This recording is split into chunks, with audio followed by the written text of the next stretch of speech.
bit of an overview of those as well. So let's talk next about the life sciences, right? So life sciences, I think the most synonymous major to life sciences is biology, but I think it'd be a mistake to think that biology is the only life science out there, right? So many other majors encompass that. But basically, life sciences, as the name implies, really deals with various forms of life, right? And the study of life throughout the world, right? So things, most people think of things like general biology, right? But like there are some specialized fields like cell and molecular biology. There's a lot of popular human biology majors now that a lot of people use as pre-med or pre-health majors, right? Environmental science and even public health are considered life science majors, right? So life science students will typically either focus on, I kind of categorize them into two major pathways, right? You either use these degrees to use it as a pre-health career preparation, or you might want to go into things like research down the line or work in a lab setting or industry setting. Okay.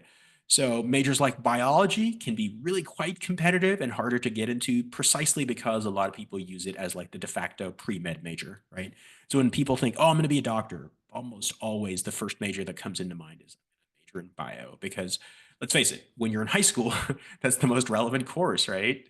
So everybody takes freshman bio. Some people take AP bio later on, right? But it makes sense that that would be synonymous with what you would study in med school. Okay. So not surprisingly, bio majors tend to be pretty competitive too, especially in top schools that are really renowned for pre-med. Okay. All right. So pre-health pathway. If you do decide to go for a life science major because you wanted to go either pre-med or pre-dentistry or pre-vet, um, you're typically looking at a life science course that will give you all that necessary preparation work, right? A thorough grounding in like the bio stuff you would need. You'd obviously have to take a smattering of other like course science courses as well, like chemistry, maybe like a semester of physics will probably be involved. Uh, but it's important to note here that if you were to think of going into a pre-med or pre-dentistry pathway, you don't technically need to be a life science major. You don't need to be a bio or chem major, right? Most med schools just have a certain sequence of recommended or required courses that you have to take in order to be able to take the MCAT and apply to med school. Okay. Which I guess let's kind of take a look at that right now. So this was a sampling. This is a generic sampling of like, what a lot of colleges out there have as a prerequisite. They say you have to take 2 semesters with lab of biology. This is like your intro level biology. So, so some schools will honor your AP bio credits and let you pass out of this or test out of it. But some other people actually they have a different philosophy. They say like, hey, even if I have the AP bio credits, I might want to take a intro to bio again because then that would like refresh it in your mind before you get at med school, right? So it just depends on if you'd rather finish it sooner or want to use it as a chance to review the stuff over again before you take the MCAT, right? So different kind of approaches, right? Physics is a requirement, can be tested out of as well if you have AP physics. You'd need to take a 2-year sequence of chemistry, though. So general chem, you could test out with like AP or IB chem, but organic chemistry is definitely not something that's offered at any high school level. So you'd need to take that in college for sure. Biochem, probably also another course that's not offered in high school. So that's definitely one you have to take. And then a couple of semesters of English, a couple of semesters of math. Usually math would be up to the calculus level. You don't have to take anything past that. Okay.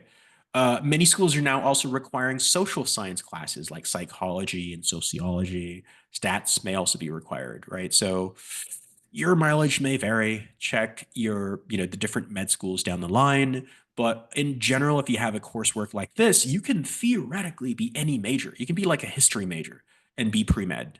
Okay. But having said that, if you really enjoy the sciences and you want to also give yourself some options to decide whether or not, like, hey, I like science. I might go pre-med, but I might get some sort of like bio-related job out of graduation. If you're not set on the pathway for pre-med, then yeah, you might want to consider a life science major at that point. Some colleges like USC even actually have very specific majors that are already housed in their medical school, right? So the Keck School of Medicine actually offers 2 undergraduate majors that are specifically medically oriented, one for global health, one for something called uh, it's something like disease prevention. I forgot the exact specific name, but it's longer than that. Okay. But yeah, so those are different things that are accessible to you if you're looking into a life science major to go pre-health. Now, another pathway is that some people will major in a life sciences major specifically because they want to do research. Okay. So, and this could be like you could be an academic working at a university for a lab, or you could work in various industries. There are various like labs out there. You could work for the pharmaceutical industry, perhaps, right? So there are a lot of different other options there. And in which case, you could find a life science major that's actually much more tailored to what you want to study. So there are biotech majors, there are microbiology majors. There are a lot of other things that might gear the education and the electives more towards things that would be useful in industry or through academic research down the line. So it's probably good for you to kind of figure out, hey, what do I want to do someday? Okay. So if you want to go this pathway and you want to go into research, it's highly recommended that as an undergraduate, you do undergraduate research and with a wet lab component, which is you actually being in the laboratory mixing things like with pipettes or whatever, right? To strengthen your chances for graduate school later on. Now, it's also not surprising then for if you're trying to get into a life science major as a high schooler, if you already have research experience as a high schooler, that also shows your preparation for and your advanced standing and might make you more competitive actually to be able to apply to and get into a life sciences major at a top university. Okay. So definitely something we'll look into. But yeah, so high schoolers can definitely avail of various research opportunities with like college professors as their mentors. Okay, so now there isn't a reliable undergraduate ranking for biology, so I decided to just take US News's graduate bio programs, which is obviously going to include a couple of schools that don't have undergrad components, right? So Scripps Research Institute in California and UC San Francisco only have graduate school programs, right? But it's usually a good proxy because if there is a good overall graduate bio program, it typically means their undergrad program is also going to be pretty strong, right? So not surprisingly, you can see schools like Johns Hopkins on there. UC Berkeley does have a outstanding bio program over the years. It might surprise some of you, but yeah, even Caltech and MIT have really strong bio programs. They're not just engineering and CS schools after all. Okay. All right, so that's life sciences in a nutshell. There's another category called mathematical and physical sciences. So obviously, math is pretty straightforward. Everybody knows what math is, okay? But why would you want to major in math? Well, to be honest, math is a very versatile major, right? There are a lot of students in high school where it's like, I like math. I just don't know if what I want to do with other majors. I'm, I don't know if I want to major in math because I don't know what kind of jobs I would get. You'd be pleasantly surprised to find out that actually math majors get access to a wide variety of jobs, right? So you could work at a tech firm. We had a math teacher at HS2 once who graduated with a math degree from Harvey Mudd, and he got scooped up in a couple of years by Google, right? He got a Google job and he had to quit his teaching job at HS2. And I'm like, hey, dude, go do what's best for you, right? I won't begrudge you an opportunity to work for Google if they're paying you that much, okay? So you can also get access to, if you want more like the business side of things, there are jobs in finance, quantitative finance, or actuarial companies, right? So like working for things like insurance companies, right? Where if you have a math major, they're high paying jobs in those sectors, okay? And even feels like data science or engineering can utilize people with math backgrounds as well. Okay.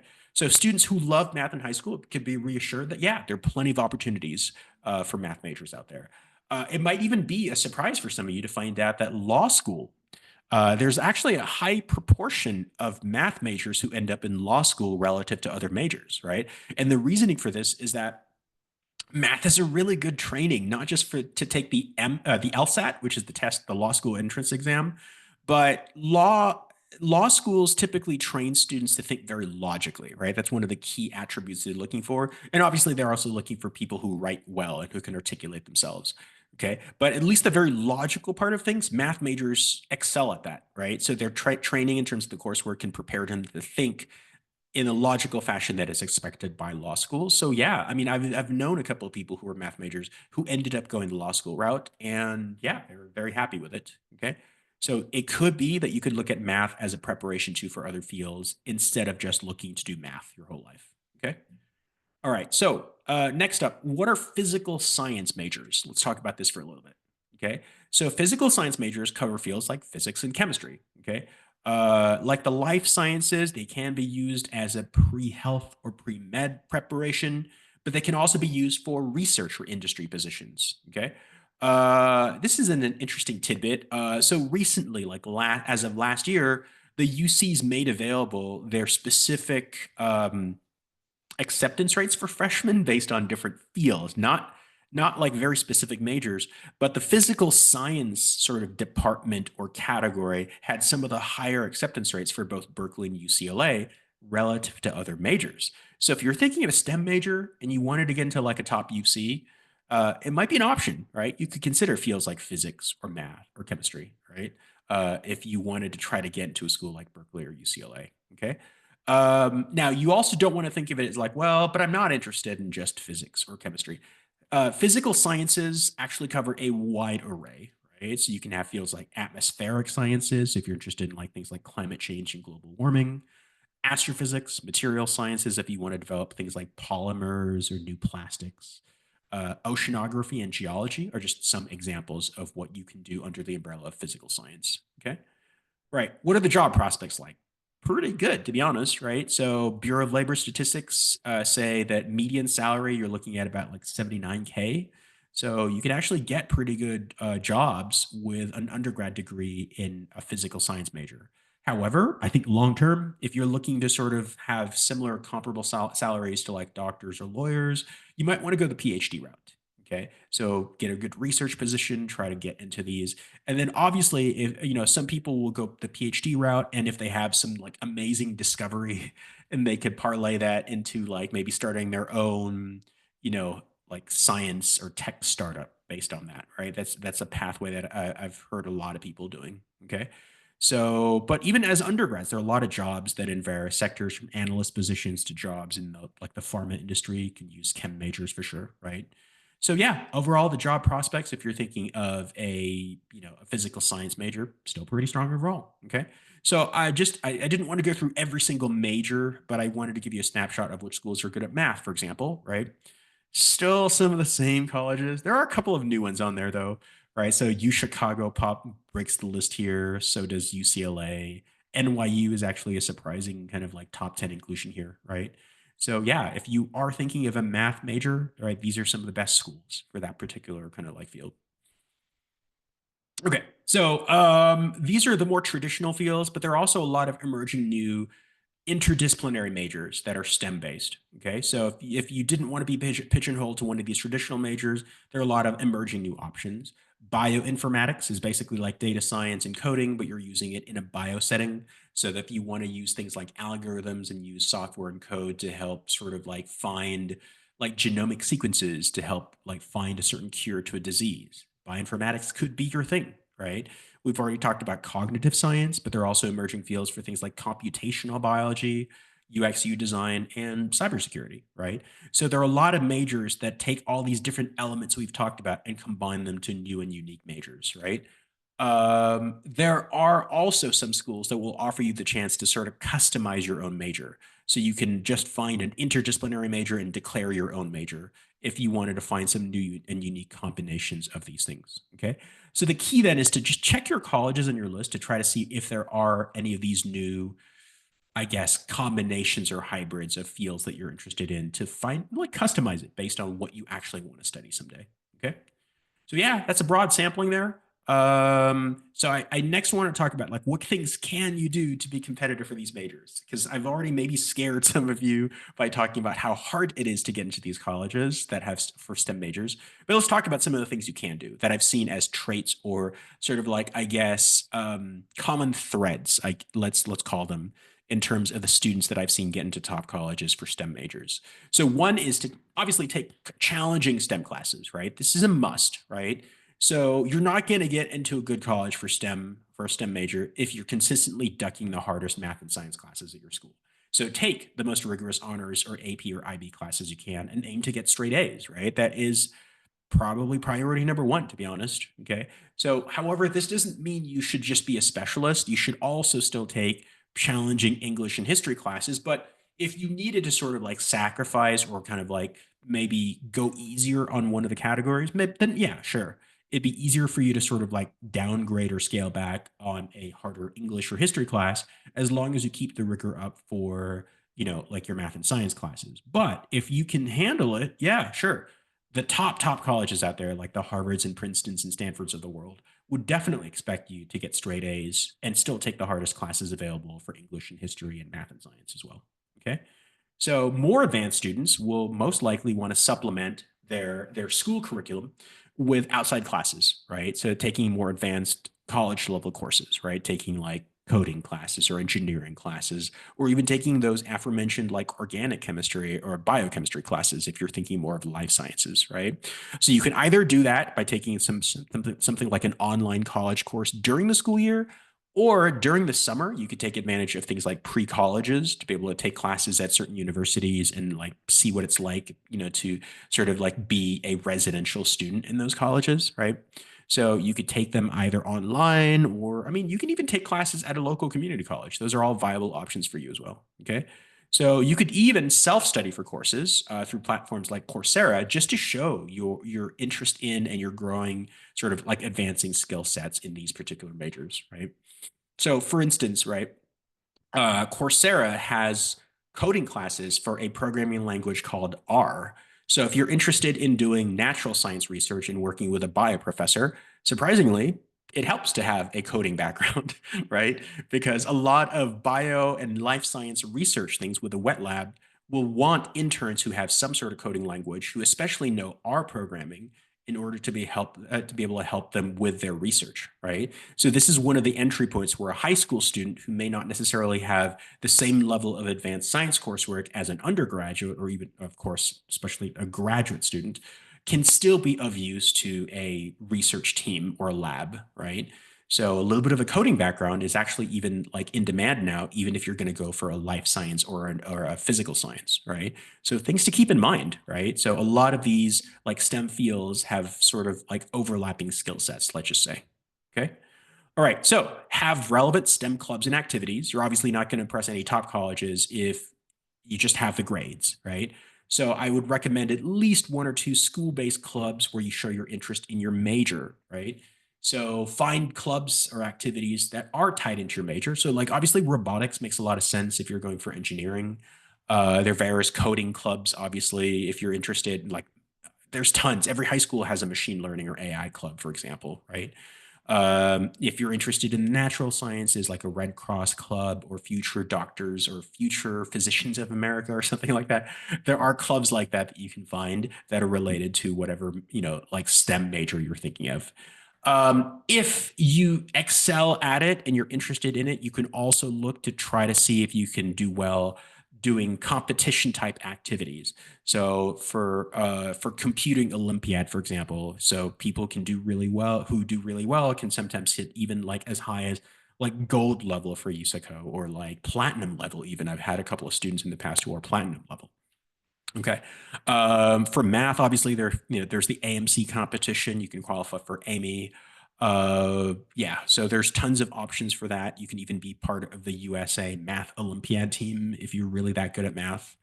There's also something called TSA Teams, which is a more engineering centric type of competition, right? So there are a lot of different competitions you can partake in that can show your interest in this major, even in high school. Okay. Then, of course, there are also options for things like internships or shadowing during high school that can show that you're broadening your exposure to these majors that we just talked about. All right.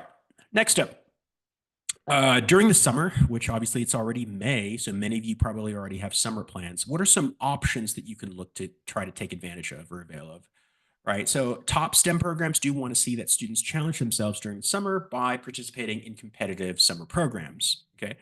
Now, these normally will be super hard to get into. Some of these have acceptance rates even just as low as some of the colleges that I talked about on those rankings lists. So, like MIT has a program called RSI, which is forget what the actual acronym stands for, but RSI is widely considered the hardest single STEM program to get into for summer. Right. So I think it's got something ridiculous like a 2% or even now a sub 2% acceptance rate. Stanford's SIMMER program, which is that Stanford's internship in medical research, right? So it's actually run through the Stanford Medical School, which has about a 3 or 4% acceptance rate. So if you're thinking of something pre med, but you want to do something research oriented, that's like that's the one that you should try to target. That's like the holy grail for like all the pre-meds out there. There's some other programs too, like the Navy has this paid internship program called SEAP, right? Which is for engineering, but also for other STEM fields, but largely engineering, coding based, right? So you would get placements in various Navy facilities throughout the country. So this could be also a very competitive summer program that you should shoot for. But the deadline for SEAP is very early. I think it's the deadline's due in like October or November. So if you're a rising senior, you kind of missed the boat on that one. But if you're a current freshman or sophomore, this could be something you could look into, apply during your junior year, right? And then hopefully you can get a placement into something like that. Okay. It's also important to note that not all internships are created equal. What I mean by this is some people say, like, well, I didn't get into one of these top programs. So let me see if I can find some professor out there and say that I did research for them. Right. So while, yes, you could be part of the research team, colleges sort of need to know what exactly are you doing for that lab, because there are many situations where like someone says they have an internship but they really aren't doing much, right? Under that college professor, or a lot of the work is actually just being done by the lab and the student is just there on paper, right? So colleges aren't necessarily going to be impressed by an arranged internship where your name is on there but you're not really doing much. Okay, so if you are going to try to see if you can get an internship outside of one of these competitive summer programs, it's important to be able to document your contributions and your work, right? To be able to show the impact and hopefully get a good, solid recommendation letter from that mentor or that professor. I think that's going to move the needle the most and hopefully have the biggest impact in terms of your college admissions, right? So it's not just, I have an internship, therefore I'm good, right? It's got to be a high level internship where you, as the intern, as the student, are giving or like basically kind of contributing, a significant amount to the actual progress or the outcome of the actual project itself. All right. So another key thing that top colleges are looking for these days is evidence of your own creativity. So portfolio-based admissions processes are now becoming a norm. MIT made this a little bit of a trend by having their thing called the Maker Portfolio, which is a chance for students to submit their work and upload various documents and evidence, like through like videos or blueprints or sort of like samples of your code, right? To be able to show what exactly you've been up to and what you've been building, throughout your high school career, right? So yes, great grades are important, but I think the people who really do shine and really stand out in this process are students who've actually been able to demonstrate their work and say like, wow, this person even in high school created this app or sort of like, develop this one prototype, right? That's going to be the key thing that I think makes certain students much more competitive for like the top 10, top 15 like schools that we saw on that list, like the Stanfords, Caltechs of the world. That's what they're looking for. That's really what differentiates the students who are getting into those caliber of schools versus students who are maybe less competitive, right? So also securing good recommendations from your mentors can be really important, because if they can talk, qualitatively and give anecdotes and examples of things that you said that were brilliant in their lab, I think that could be something that really moves the needle for admissions officers in terms of seeing that it's not just on paper, but that you've actually can show evidence that you really are going to make an impact in terms of being this creative dynamo at their college. Okay, so that's really kind of like the level that you're looking for if you want a shot at some of these top schools. Okay, so a little bit about HS2 before I get to Q&A at the end here. So HS2 has had a long track record of helping students get into top colleges. So congratulations to this year's group of seniors. We had obviously amazing success this year getting a lot of students into top colleges like Ivies. We've had at least a couple for most of them. I'm really pleasantly surprised that we got about 30 students now to USC, considering they're now at like an 8 or 9% acceptance rate over the last couple of years. Right. But yeah, so across the board, we've had students getting into not just the top schools like the Ivies, but also the most competitive public universities. Right. And it's because we have a tried and true system that really customizes our recommendations and our approach to guiding each of our individual students, helping them from coming up with a master strategy for how they're going to augment and emphasize their strengths to the application process, down to making sure that every single aspect of the college application, from the essays to the resumes to getting good recommendation letters, are all under the guidance of a professional mentor. Okay, and that's what's been key to our success over the last couple of decades. Okay. Now, beyond that, HS2 does also offer our students tremendous opportunities to stand out. We do have a partnership with George Mason University to offer a data science research that is astronomy and astrophysics based, which uses NASA data to actually do sort of calculations on, like, I guess, the orbits of, like, space objects, right? We also do have a program through USC. If you're interested in more like the natural sciences, we have the STAR program, which we've had students do before, that have helped get our students even better chances of getting to USC, actually, right? So if you're more in the natural sciences route, that could be a program that you could take advantage of. Okay. We also do have a long-standing partnership with UC Riverside. They offer two courses for our students this summer, an introduction to applied data science and one introduction to business. Now, these are amazing courses in the sense that these are actually already UC approved courses, right? So if you got into any UC, they will satisfy the general education requirements. And they're also definitely going to transfer to any public or private university out there that you apply to, right? Whereas if you were to take a course at, let's say, a local community college, you'd have to check to see whether or not the course is something that might transfer to a college, whereas these are definitely guaranteed to transfer, right? The good thing about these as well is that you'd be in there with fellow high school students, right? They're basically exclusive courses for our HS2 students. So you don't have to feel awkward being in there with adults and not knowing whether or not, like, they'd be of a similar level, or whether or not your work would be sort of like evaluated at a similar level to your peers, right? So these are really good options if you wanted to get like STEM based courses to build upon your resume, or just to be able to get more college credits, right? So I think this is a good way to stand out as part of the application process. Okay, so with that.